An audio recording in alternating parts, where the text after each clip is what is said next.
Welcome back to my channel doctor Kainat Jatoi. Welcome back to my channel. So अब हमारे पास जो है हम लोग जो डिस्कस कर रहे थे अमीनो एसिड्स की डिटर्मिनेशंस की प्रोसेस थे। तो अब हमारे पास क्या है सीक्वेंसेस सी जो हमने जो है वो डिस्कस करना है उसमें क्या है sequences the peptide from its and terminals means कि किस तरीके से एंड टर्मिनल के से स्टार्ट करते हुए हम अमीनो एसिड्स को या पेप्टाइड बॉन्ड को सीक्वेंस दे सकते हैं। Sequence is a step wise process of identify the specific amino acids at each position in the peptide chain beginning at the end terminal end। अच्छा, sequence of amino acids को define करने के लिए सबसे पहला step जो होता है कि हम पेप्टाइड बॉन्ड के अंदर एंड टर्मिनल से जो हमारे पास जो है सीक्वेंस आ रही है पोजीशन आ रही है वो पहले हम लोग डिटरमाइन करते हैं। उसका क्या प्रोसेस है? Phenyl thiocyanate known as admin reagent is used to label the amino terminal residue under merely अल्कनाइन कंडीशंस। अच्छा, अब हमारे पास क्या होता है कि ये हमारे पास सोल्यूशन है क्या? सबसे पहले हम लोग क्या करते हैं एंड टर्मिनल जो हमारे पास अमीनो एसिड्स हैं जो सीक्वेंस है उनको हम लोग डिटरमाइन करते हैं थ्रू एडमिन रिएजेंट। अब ये एडमिन रिएजेंट के थ्रू हम लोग किस तरीके से जो है इस टर्मिनल की जो है लेबलिंग करते हैं या इसको डिटरमाइन करते हैं वो हम लोग डिस्कस करेंगे। इसमें जो रिएजेंट यूज़ होता है वो एडमिन रिएजेंट यूज़ होता है। The resulting phenyl thiohydantoin PTH derivatives introduce and instability in the N-terminal peptide bond such that it can be hydrolyzed without cleavage the other peptide bond। अच्छा, अब क्या हो जाएगा कि हमारे पास अब जो मीन्स कि इस एजेंट के साथ जब हम अमीनो एसिड्स को जो है वो इस रिएजेंट के साथ अमीनो एसिड्स का जो है वो रिएक्शन करवाएंगे तो फिर क्या होगा, जो रिजल्टिंग PTH है मीन्स के फिनाइल आइसोथियानेट्स जो साइनेट था उसका अब जो डेरिवेटिव बना है उसे हम PTH कह रहे हैं। वो डेरिवेटिव अब किस तरीके से होगा, वो इतना इनस्टेबल हो चुका होगा कि वो पेप्टाइड अब यहाँ से जो है N terminal peptide bond hydrolyse हो जाएगा। सिर्फ N terminal peptide bond hydrolyse होगा, दूसरे अमीनो एसिड का कोई भी बॉन्ड जो है पेप्टाइड बॉन्ड हाइड्रोलाइज नहीं होगा। The identification of amino acid derivative can be determine. अब अमीनो एसिड डेरिवेटिव की जो है वो हमें डिटरमाइन हो जाएगा कि कौन सा अमीनो एसिड है किस टर्मिनल पे है।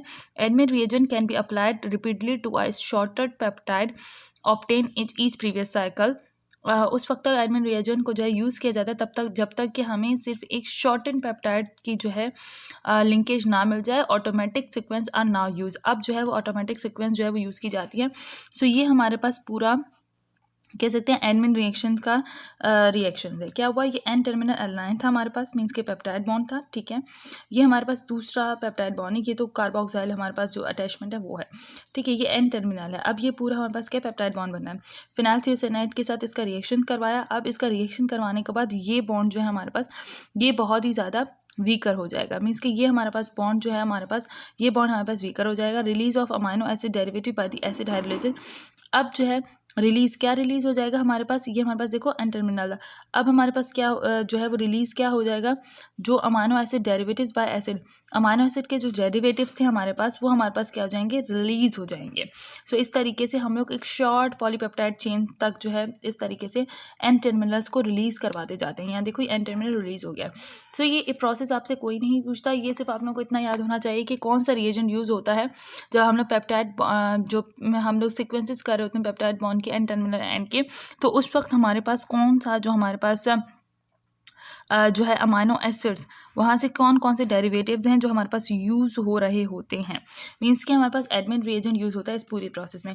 ये हमारे पास एनालाइन था, उसका एन टर्मिनल था, ठीक है। एनालाइन एन टर्मिनल था, ये हमारे पास पूरा पेप्टाइड बॉन्ड था, ओके। अब ये मीन्स के दूसरा के ग्रुप लगा है तो ये हमारे पास पूरा ये आर चेन लगी है। सो ये पूरा हमारे पास क्या था, एक पेप्टाइड बॉन्ड यहाँ पे आके बन रहा था।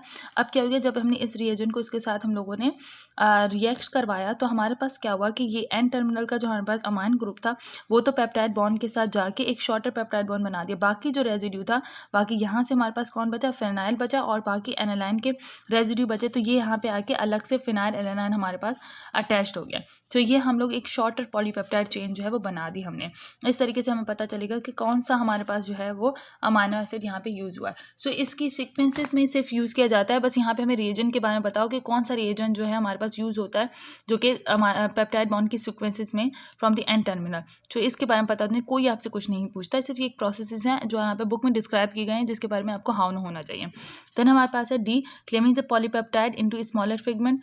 अब पॉलीपेप्टाइड चेन को स्मॉलर फ्रेगमेंट में किस तरीके से डिवाइड किया जाता है, मीन्स के हाई एसिड में, हाई बेसिक सोल्यूशन में भी वो डिवाइड हो जाते हैं। एंजाइम रिएक्शंस होते हैं कुछ, उनकी वजह से पेप्टाइड बॉन्ड जो है वो टूट जाता है, जिसकी वजह से पॉलीपेप्टाइड चेन जो है वो स्मॉल फ्रेगमेंट में चेंज हो जाती है। Many polypeptide have a primary structure composed of greater than 100 amino acids. Such molecules can be sequenced directly from end to end. However, these large molecules can be cleaved at a specific site and the resulting fragment sequenced by using more than one cleaving agent, enzymes and or chemicals, or separate samples of the purified polypeptide.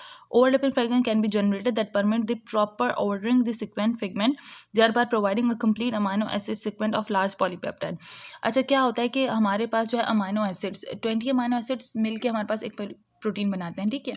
अब polypeptide जो है वो बहुत सारी large change होती है, उसमें primary structure amino acid use किए जाते हैं, लेकिन ग्रेटर देन 100 तक इनके अमाउंट होती हैं।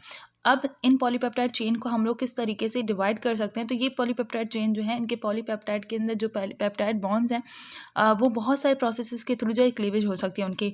यहाँ तो एंजाइम टाइप करके हम उनकी क्लीवेज करवा सकते हैं, या फिर उनके ऊपर जो है केमिकल्स की, और फिर स्पेसिफिक ऑर्डर्स में वो केमिकल्स और वो एंजाइम्स उनके ऊपर एक्ट करते हैं ताकि फिर वो अच्छे तरीके से जो है बॉन्ड्स में डिवाइड हो जाएंगे, ठीक है। अब क्या हो कि हमारे पास, अच्छा, अब प्रोटीन्स, इन चीज़ों को डिवाइड क्यों किया जाता है, क्योंकि जब हमें एनर्जी की ज़रूरत होती है तो इन्हीं प्रोटीन्स की, अमाइनो एसिड्स की क्या होती है, डिग्रेडेशन होती है, उसकी वजह से हमें जो है एनर्जी प्रोवाइड होती है। तो इसलिए इनके ऊपर कुछ एंजाइम्स ऐड करते हैं, कुछ केमिकल्स ऐड करते हैं, जिनकी बेसिस पे इनको इनकी क्लीवेज का प्रोसेस स्टार्ट होता है। फॉर एग्जाम्पल, अब वो एंजाइम जो लार्ज पॉलीपेप्टाइड्स को जो है वो क्या कहते हैं, ब्रेक करेंगे, उसमें हमारे पास कौन कौन से हैं, उसमें हमारे पास हैं enzymes that hydrolyse brand are terms at peptidase. अच्छा, वो एंजाइम्स जो कि कंप्लीटली अमाइनो एसिड्स को जो लार्ज पॉलीपेप्टाइड में थे उनको फ्रेगमेंट्स में चेंज करते हैं, वो कौन कौन से हमारे पास एंजाइम है, पेप्टिडेजेस। पेप्टिडेजेस कौन सा है, ये प्रोटीएजेस हमारे पास एंजाइम है।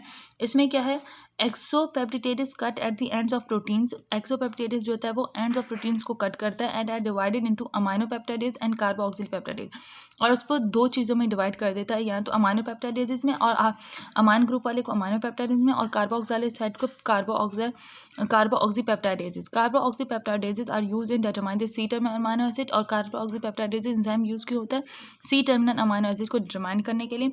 एंडोपेप्टाइडेज cleave within a proteins, और प्रोटीन के अंदर जो हमारे पास क्लीवेज का प्रोसेस करवाता है वो हमारे पास एंडोपेप्टाइडेज करवाता है, ठीक है।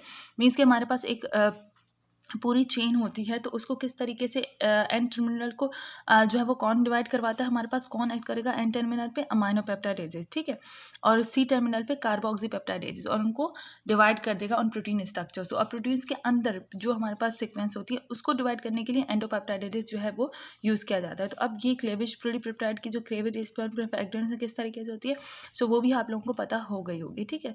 इसमें इतना कुछ नहीं पूछा जाता, लेकिन ये जो मार्क किए गए हैं लाइन्स, ये आप लोगों को याद होनी चाहिए, ठीक है। और यहाँ पे ये एडमिन रिएजन जो है इसके बारे में पता होना चाहिए। सो आई होप यहाँ तक अब आप लोगों को ये चीज़ समझ आ गई होगी। इसी तरीके से मेरी वीडियोस के साथ ज्वाइन रहे ताकि मैं आप लोगों को ये पूरा चैप्टर जो है अच्छे से समझा सकूँ।